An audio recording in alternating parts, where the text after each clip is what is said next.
nothing is in the way of manifesting your SP. In other words, nothing can stop your SP manifestation, your specific person manifestation, from happening.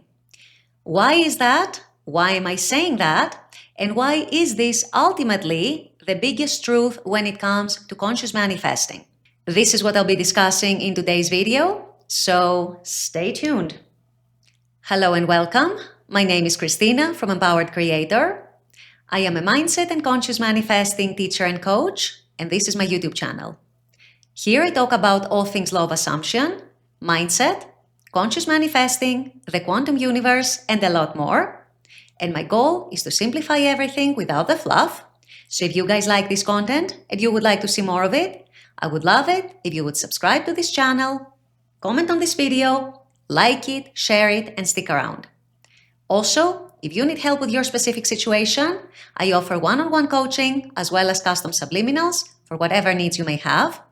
I also have some self-study courses about manifesting your specific person, and I do have a members-only channel with a lot of perks for members, including weekly live workshops with a different manifesting topic each week, weekly live group coaching, a lot of exclusive content, monthly challenges for a chance to win a free one-on-one coaching session with me, and a lot more.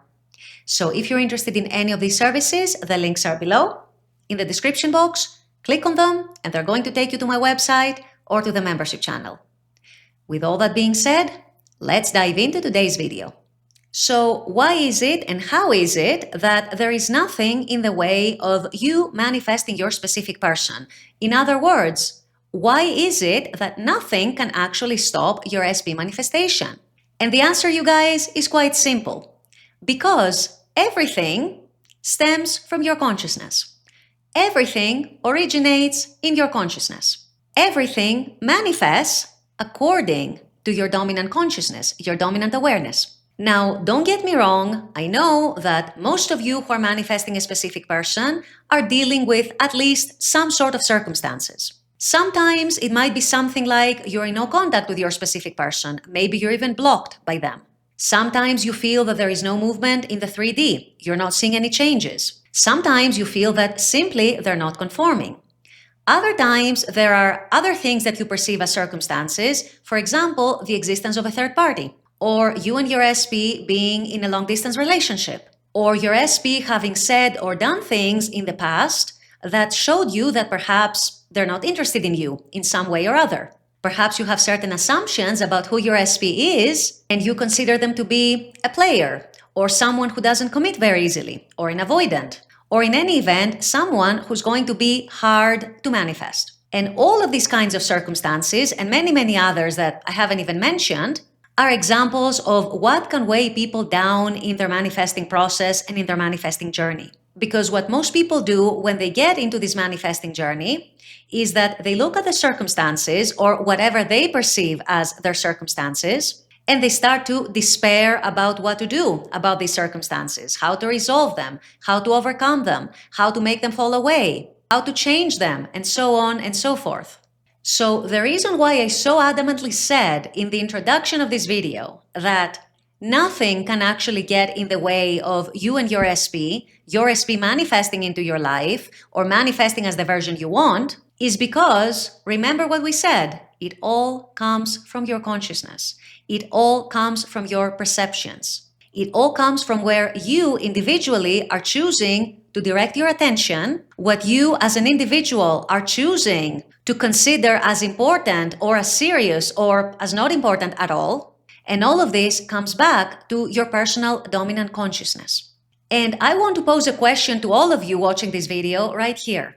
Have you ever had the experience where two different people had the exact same circumstances in their life, or at the very least, very similar circumstances in their life, circumstances that felt like a big obstacle, a big block, perhaps, and one of those people was able to get out of these circumstances and have a favorable, desirable outcome at the end of it, while the other person stayed drowning in these circumstances, kept bringing up those circumstances as a huge problem, and as a result, their situation never changed.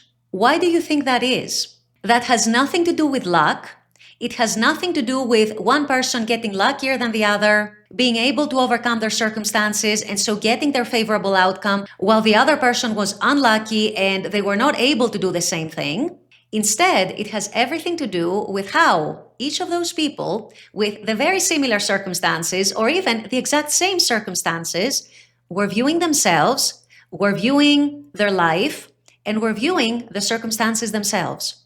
It's very, very possible, in fact, it's probably guaranteed that in our hypothetical example, one of the people, the person who got their favorable outcome, did not pay too much attention to the circumstances, or did not give them too much power over themselves, or thought all along that it's okay, it will be overcome, it will fix itself, it will improve.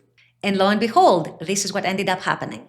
Whereas the other person would most likely view those same circumstances as something insurmountable, as something that had so much power over them that there was nothing they could do about it. Something that would determine and define their goal, their dream, their desire, whatever it was, and would not allow them to reach the realization of that goal or desire. It all goes back to consciousness, you guys, and your manifestation of your SP is no exception to that. If you are conscious of all the problems and all the perceived circumstances with your SP, to the extent where you're looking at them as something insurmountable, you're looking at them as something that has way too much power over you, and you're giving your inner creative power away in this sense, then you are essentially taking your own power away from your own self. If, on the other hand, you are able to step into your inner creative power and realize that your circumstances only have as much power over you as you give them, and as such, you don't pay any perceived circumstances so much attention. You don't despair so much over them, and instead you stay focused on your vision of what your desire is, what your goal is, what your actual manifestation is all about, and you stay aligned with the state of having it, because knowing who you are, you know there is no reason why you cannot have it. Then I guarantee you and I promise you that these circumstances are in some way or other going to shift. And this is why we always say circumstances don't matter. If you don't give them power over yourself, they truly don't matter, and you're going to see that for yourself. And what you're also going to see for yourself is that truly nothing can stand in the way of your SP manifestation, of you having your SP, unless you decide that it does. Unless you decide that there is something so substantial, so serious, so big that does not allow you and cannot allow you to have your manifestation. If you don't make that determination for yourself and for your manifestation, there truly is no circumstance and no set of circumstances that could truly get in the way, that could truly affect your manifestation in an unfavorable way, and that would ultimately stop you from having your SP. It's as simple, you guys, as understanding and realizing that everything stems from your consciousness. Everything originates in your consciousness, as we said at the very beginning of this video, and everything depends on where you direct your consciousness, what you are aware of, what you're dwelling upon with your dominant consciousness, and what you decide to accept as true for yourself, and what you decide to claim as true for you and your manifestation. With all that being said, I'm going to wrap up this video here. I intend that this has helped. As always, I very much appreciate you guys being on this channel, watching this content. I love making this content for you. And as always, I look forward to seeing you all at the next video. Until then, take care and bye-bye.